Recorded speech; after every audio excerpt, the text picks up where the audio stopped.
A very warm welcome from our side to the Supplier Day today. And you might ask yourself the question, why are two guys staying up there for one keynote only? We try something new. Actually, quality tries to cooperate with commercial hand in hand and trying to give you a holistic view on quality topics such as AS 13100, both perspectives. So, of course, I'll take the role as the blunt quality guy, asking a simple question, why is it so hard to implement something easy as the AS 13100 and solves all our problems in reaching zero defects? And Alfred, what will be your role today? Well, my role today will be representing basically you, representing the supplier. And this is very difficult when you stand across such a blunt guy, as you can imagine.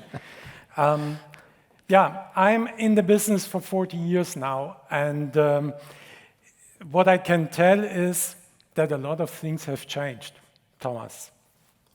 Yeah, maybe there are a lot of things that changed, but one thing didn't change, and that's flight safety. You bet. Flight safety is something that I personally take serious because I'm traveling a lot. And whenever I board an airplane, I feel comfortable that everything will work out fine. And in preparation of today's meeting, I looked up the latest IATA report. And what I found out was that the accident number of in 1 million flight hours did increase from 2021, where it was around 1.13 to 1.2 last year. It's just a marginal increase, but it increased. And this is even more important as the numbers, the flight numbers, did increase as well. So if we want to maintain a stable flight safety level, which matters to me, then we need to impose measures that bring the level of deviations down. And this is the more important as the number of flights will increase. And you know, the number you will recognize in the media is how many accidents per year. And if the number of total flights will increase, the number of accidents per year should either stay at the same level or rather reduce. So that's what I take out of that bullet, and my message to you is no compromise on flight safety, and flight safety is the responsibility of everyone, not only of quality, it's the responsibility of everyone in the company. So I'm happy that we share the same view here. So flight safety is the most important thing, and it is, and it was ever since, so no change. So what changed in the last 40 years? Well, I guess what changed are the requirements.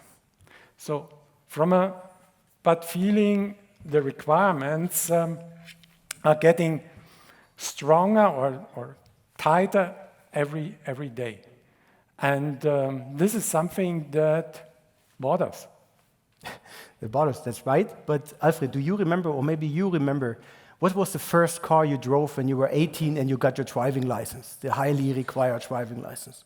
And compare that car with the car you drive today, regarding features, regarding efficiency, and even regarding reliability. You would expect the car today being much more reliable than the car 20, 30, 40 years ago, and sees less shop visits. So in the same with our engine, aircraft engines.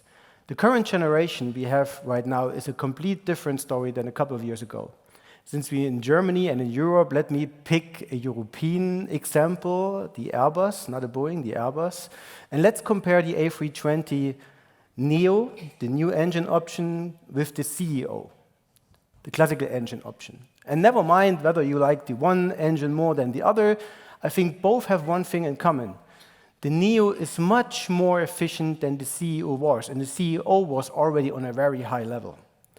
So what happened actually, and just looking at two figures, I think we can agree don't go too much into the details on SFC and so on, because there might be different numbers around, but what we agree is there is something like a 2-digit 20% number of CO2 reduction by higher efficiency. And there is something about 3/4, 70-75% in noise reduction. And this doesn't just come like this. I think the engineering departments were sitting down, sharpened their pencils, improved their analytical methods, and took conservatism and safety margin out of the products to come to a better performance of the final product. And let's ask ourselves the question, if we address these change in our operational models, in our manufacturing facilities, in our technological projects, in our quality systems, in our inspection processes, or if we still try to produce those new products, these highly efficient products, on the same machines with the same methods as we produce the CEOs. And I guess we all have together a bit to go to adjust our manufacturing system, our operating models, our quality systems, to reflect this new challenging products which we need to produce to be competitive in the market. And I think with this 100,000 years of aircraft industry experience in that room, what's the big deal, Alfred? Just adjust, please. Well, the big deal is that the boundary conditions are changing. So, like we went through Corona. Then the Ukraine war came. With the Ukraine war, we had these sanctions that interfered with how we source parts, how we get them into our shops. Now we have Israel. We have the energy crisis, or we had the energy crisis, but we are still suffering from. So all these boundary conditions are changing and impacting our operations and the way how we produce parts. So one example, through the pandemic, we had a big wave of layoffs. And with this big wave of layoffs, we had a drain of brain. And with this brain drain in all kinds of important areas, we are now confronted and we see the increase in deviations, we see the increase in scrap, and ultimately, this increase is adding additional pressure to the organizations. It's adding additional pressure to the workforce meeting their goals. And that's what makes it so difficult. So, Thomas, any idea how to mitigate that? Of course. No, I really believe, so first of all, we share the point here. And I think today's organization and companies have a much higher requirement on resilience than we had in the past. Yeah, everything is getting more flexible, so we need resilience. And I think there is one key to build such resilience, and that is a holistic management system covering processes from end to end and building a higher level of standardization as we have it today. And I think, or I convinced AS 13100 is offering exactly such a model. Following the standards there, sharing best practice, implementing what we all learned together, getting better tools, would enable us to build better systems, better quality system, higher degree of standardization, building more resilience, and to be honest, I think we have the key in hand, we just have to implement it, right? Yeah, that's easier said than done, I guess. And what really bothers me is I'm looking for something that prevents me from getting emergency calls, mostly on a Friday afternoon prior to the weekend, telling me, hey, customer, a shipment with deviating parts escaped my final inspection, and they're out at your place. So what can I do or what can I expect in order to get rid of such emergency calls? I think the key here is being proactive and really think what can happen and address that in an early stage. And again, the tools in AS 13100 are exactly set to do that. Asking yourself in an early stage what could be a potential problem and addressing this problem with measures as long as it's efficient to be addressed. Not too late, because we all know a problem which is early addressed is much cheaper to solve than if in a later stage. So, using these methods, using AS 13100, hopefully will not only prevent to get the calls, but help all of you, or putting yourself in a position that you don't have to pick up the phone Friday afternoon, 4 o'clock, calling your customer with such a situation. That's the hope. And that's, I think, the challenge which we all want to take, because we like our weekends, right? So you mean proactive, like this little deer watching over her little one? Yes. That would be great. Yes. And it needs to lead us to an approach, to an attitude we all share. And those are the zero defects approach.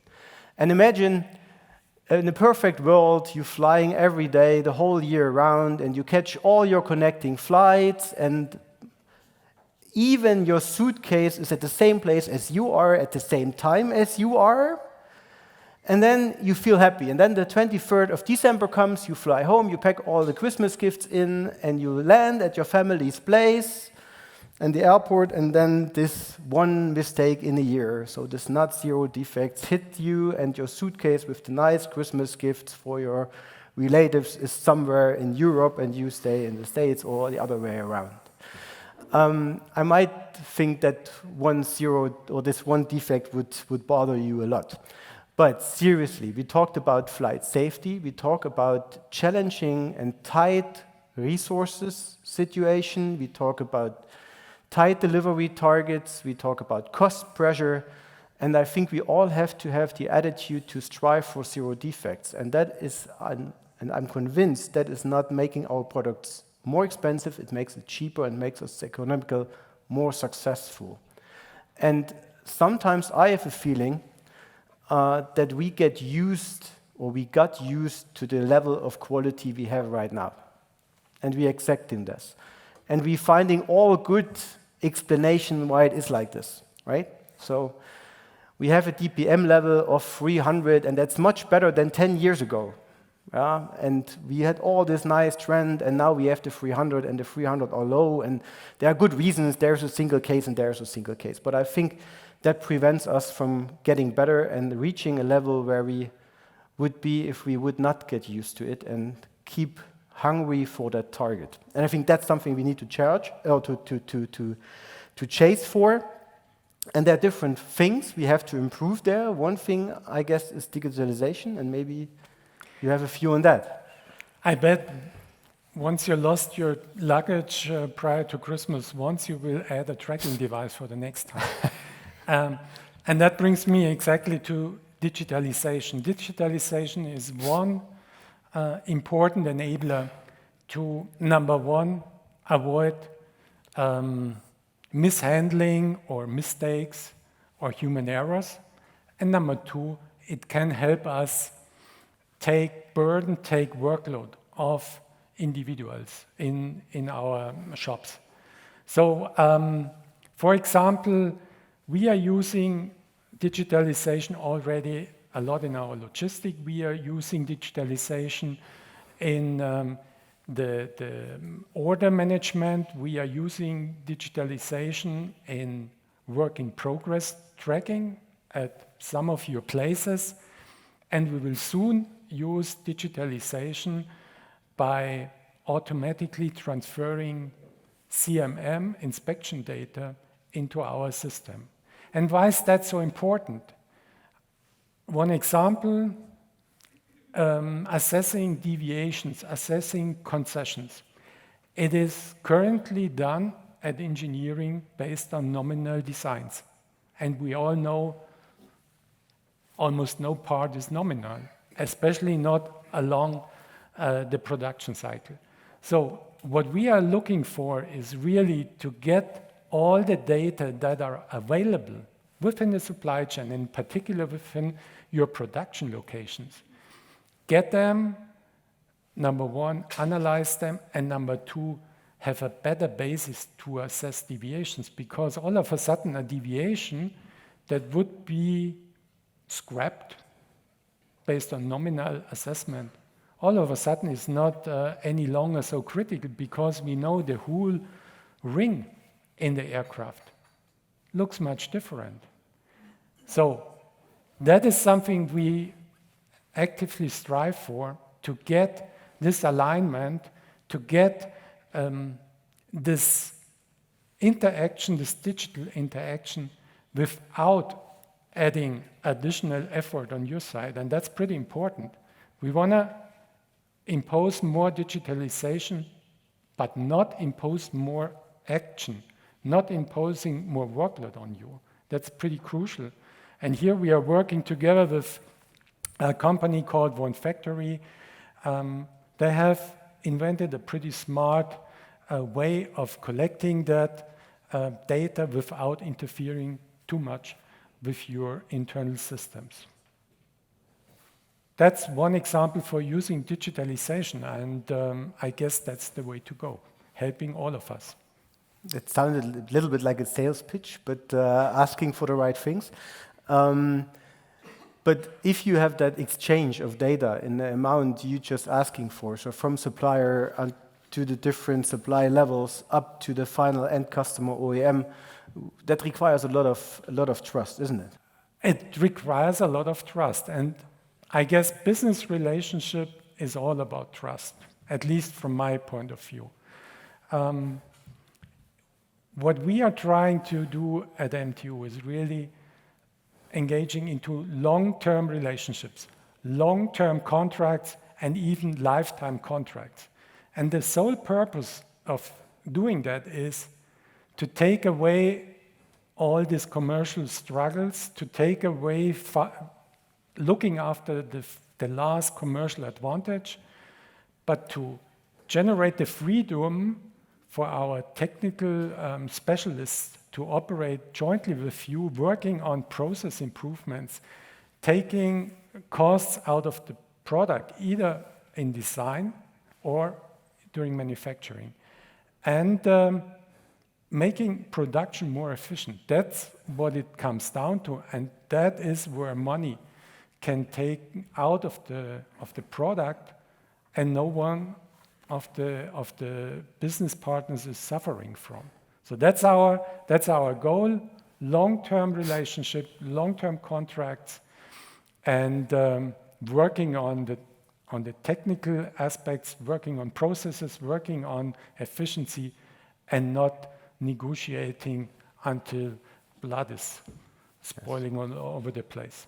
And whoever wants, we have long-term agreements laying out there. You just can sign them afterwards when you go out. I would at the end change the flight level a little bit, because there were a lot of buzzwords, and I tried to get a little bit more down to the AS 13100 and to a quality system. Give you one glimpse or one short view on how MTU's quality system looks like on one page, covering the whole AS 13100. The nice thing is you could recognize on the blue arrows in the middle that it covers the whole life cycle of a product, starting from technology over design, verification, validation, production, assembly, maintenance, repair, and overhaul. And that's the beauty, because we're going from end to end, and we're learning, and that much better than we did in the past, even from our MRO experience into early design. And when we get a feedback from a production and regarding producibility of our designs, we feed that directly back into engineering. A learner which we had the last years and which we get better and better using this closed loop. You also see in the gray frame outdoors all these nice methods, which are outlined in the AS 13100 and which are nicely building up on each other. If you are able to manage a system where you not have single tools, but they have a connection, so you start from an FMEA and then you don't put it in a drawer and start with a PFMEA, but you take your FMEA out and use it as a base for your PFMEA, or you have an AD and feed that back in your FMEA, in your original one, you might gain really efficiency into your system. Don't forget employees. That is something which you need to base on. Passion for quality, we call that an MTU. Convince people from the benefit of such a system is crucial, because it doesn't help you to just have the tools there and the people, you have to carry the people to use that, right, as we would say in Germany. So that is something we need to do, and that is one system allows us also to speak the same language between OEMs and customers and suppliers. And that serves also the standardization across or within the whole supply chain. And you could still ask, why is that needed? Why do we need that standardization, and why do we all go for the same? I think there is one good example, and you might have heard Silke this morning. She's socialized in automotive industry, and I think this is an industry which started much earlier with that approach to standardized quality systems, and they are quite successful doing so. So that was all. We are at the end of our short dialogue, playing our typical traditional roles. Anything to add? Well, Thomas, it was my pleasure having the opportunity to talk through this with you. Wasn't not planned at all. So, but now I'm very much excited about what kind of question might come out of the audience. What did you take from this 7 topics we circled around? Actually 8 topics. And yeah, any question for us? Just dare to ask, or give us your feedback. Maybe we say something stupid, then let us know. Come on, if you knew how much I had to bribe my boss. This is a very rare occasion that I ask for your input. Use it. Hi, Carol Dunklin from GE Aerospace. I wanted to know what the last slide you had up, as far as the closed loop. Mm-hmm. Did you have a maturation process to get to that closed loop? Yeah. And if so, what did it take to execute on it? Mm. Thank you. There are actually 2 aspects, two aspects regarding that subject. First of all, you need to get that understanding into your organization, because no one is actually waiting for you to connect those dots at the end, because they're all busy. We learned it the hard way, to be honest. We learned it the way when engineering is done, throwing the drawing over the fence and let it have an operational problem to produce the part. And then operations coming back and say, look, your design is nice, looks nice, but we cannot produce it. And then you go force them back, and engineering is just saying, why are you not able to use it? The other thing is, let's take requirements of engineering. I mean, they're not doing their designs in the way they do it because they just simply want to bother the rest of the world. They have a need to do that. And when it comes to requirements in OEM, they might be completely different than in MRO. And we learned we didn't have that connect from the maintenance experience. So how do the parts look like in maintenance? How were they supposed to look in maintenance? And does that feed back in engineering? And does that allow engineering to solve or to for instance, get some release on the tolerances? So we built that knowledge and that understanding in the organization because we simply paid huge amount of money in learning that the hard way. That was one thing, but that is built in the company now, and we call that business challenge. We run that training program for the whole organization. We train the engineers, we train manufacturing, we train MRO, so that they get all the understanding that it's not an engineering topic, it's not a manufacturing problem, it's a one company problem, because it's our own, it's all our money. So you need to have that awareness so that the organization is willing to support that closed loop. That's one aspect. And you need to load the organization with that as long as you have a need or the energy is there. If you have a product which is new in the market maybe and it has a lot of problems, then the whole organization is willing to learn, and there is this energy and you need to use that. And the second aspect is a technical aspect. You need to connect your tools and your processes. And we built in here, and I'm not doing a sales pitch for a certain product, but we implemented one software where we run our major methods, from a FMEA to a PFMEA to an 8D, and which allows us to support that feedback loop technically. So if you run an 8D in the same system, you can open the FMEA for that part, and you know what is the impact of that. So one thing is having the people's mindset and the culture and the understanding, and having a technical support that it's not a big hassle to do that. Does it answer a question? Thank you. I would like to add one thing here. It's a management topic. So if you want to run such an initiative out of your quality organization, you will fail. You need to engage the top management first. The management need to be committed to such an initiative, and they need to convey that commitment. And once that happens, then all of a sudden, all the others will buy in. But that's the key point. It's not a quality initiative, it's a management initiative, and it triggers the success of the company. And let me add one thing, because it includes also the whole supply chain. When we have that closed loop, we need your feedback as well. And I know that sometimes, and I'm talking only about MTU, no one else has the same problem, I know, we sometimes just throwing the drawing over to the supplier and say, please produce it. And of course, the supplier had a nice offer at the beginning, and it was, of course, always a realistic price, of course.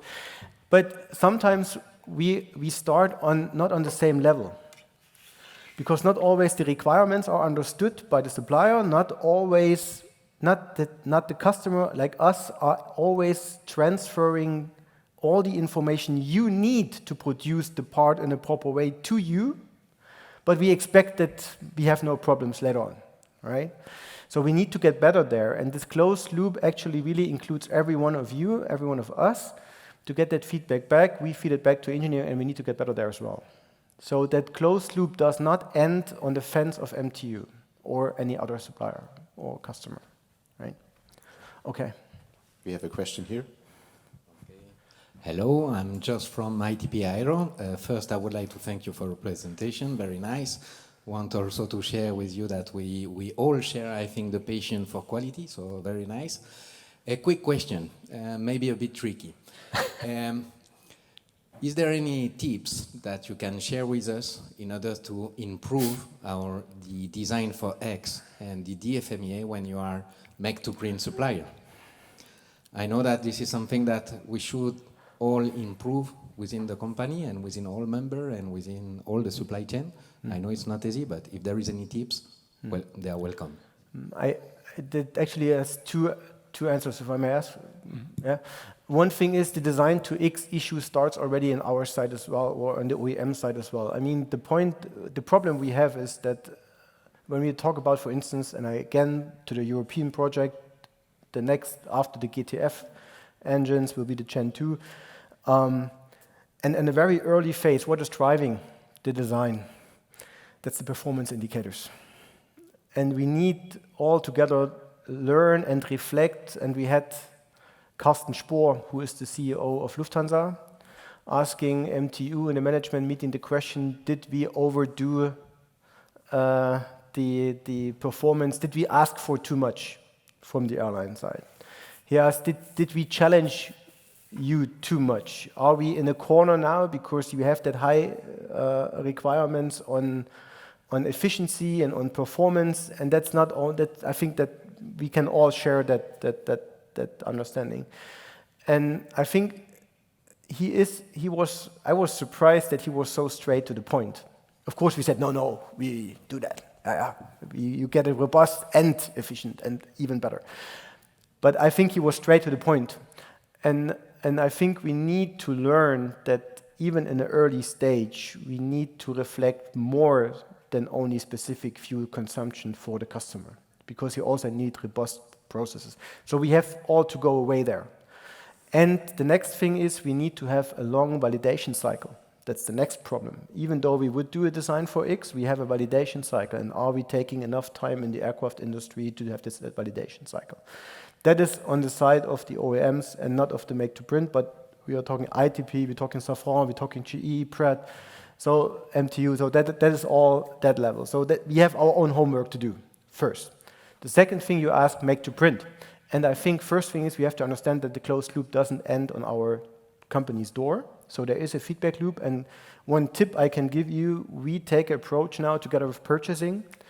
In the past, we throw over a drawing, just do it. I know there are other philosophies, which I admire meanwhile. I was a bit skeptic sometimes.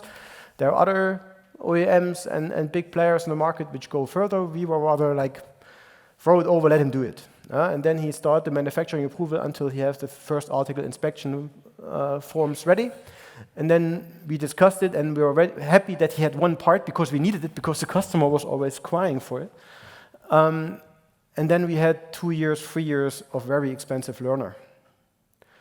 And we didn't use the time from the beginning. So, and we changed now. We build a manufacturing engineering or operations engineering unit, which consists of engineers plus manufacturing engineers plus technical supplier managers.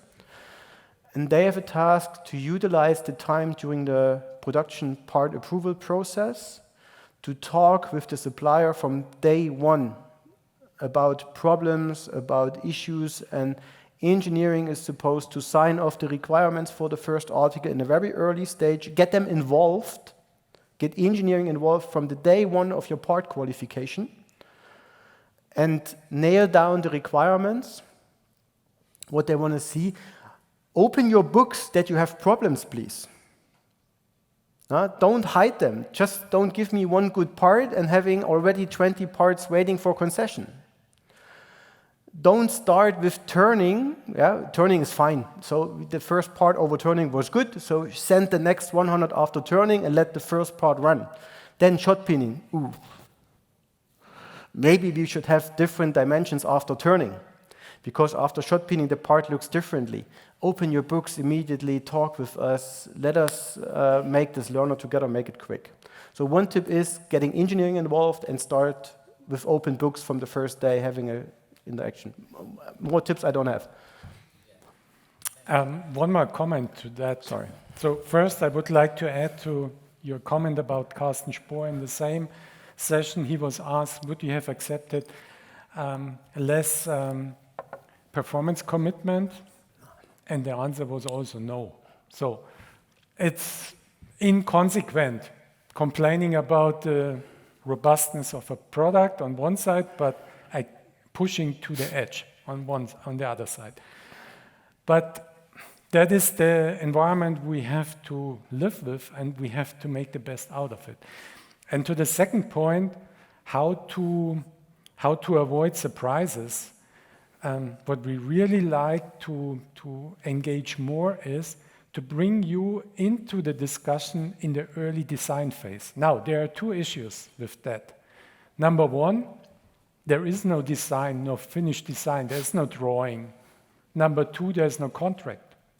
So now we are back to the trust matter. So when we ask you to participate in an early design workshop without a contract, without a fixed design, it takes some, whatever. And you need to make up your mind, want you be part of such an initiative or not? Because we can't do it on our own. We need you. And if you are prepared to bring in your knowledge, and I'm not talking about IP, I'm talking about manufacturing knowledge, I'm talking about how to design this or that feature, then you are highly welcome. Yeah.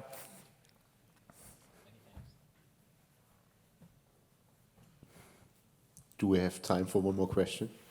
It's up to you. It's your agenda. We just. I'm here all day. Now you can expect a challenging question. It comes from Barry. 5 minutes left. That was the information. Still, you can raise a challenging question. Now I was scared. I was thinking Barry come up with 5 questions. I just saw this. I said Barry with 5 questions. Oh yeah, no. I take the question. Fabian Kork from SAE ITC.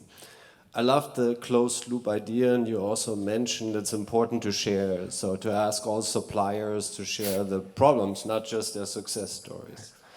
So we had a nice lunch discussions about, yes, 13100 is great, what do we do next? And I think to add to 13100 in the AESQ surrounding an incident database, where the industry is able in a secure space to share really incidents, because we all recognize there's 3100 and then there are still OEM specific requirements. Some of them, you know, are there for you to be more successful in the competition. Lower costs, more performance, but some of them are really driven by your incidents, what you see in the specific programs. So how open is MTU, how open should be the industry to share the incidents and bring it together with the root causes to constantly provide insights to all engineers and manufacturing staff? Yeah. That we share common problems is probably obvious when we talk about powder metal. And that is something which is not addressed to only one of the OEMs, or that's addressed to more, the one a little bit more extent, the other a little bit other, but the problems are pretty similar, right? So there might be common problems, and we saw that, and I think we all have an understanding that we want to work together and that we want to share the knowledge and that we want to do that. We are somehow not really clear here how far we can go without breaking any legal requirements. That's the point, because when you share something like that, you end up pretty fast at names and companies, and there you have your contracts and the legal requirements not to share data, so you don't want to go into that issue. So we're working on that. We are not there yet, but I think the openness and willingness, what I've seen at least from MTU perspective, is there, because no one wants the other one to run into a problem. We're not laughing at each other that the one has a bigger problem and the other not. That's not the attitude we have in the aircraft industry, in the engine industry, so we are open. I think challenging right now is still how we can use that. I think one thing is NetCap. That is one example where I do believe we can all get better in utilizing, first of all, what we already have in place. I think when you look at the performance measures and indicators of NetCap, you would see that somehow there is a drift or a shift in focus. I would be happy to come back there, because there we have a clear legal framework. We have an OASIS database, and if we would all use it to the extent it was set up, we would already a bit closer to an incident database, and then we have to find ways how to share the knowledge again without breaking legal requirements in talking about a competitor or a customer or. But we are open. All right. Okay. All right. Then thank you very much. I think we enjoyed, right? And have a good time. Guys, thank you.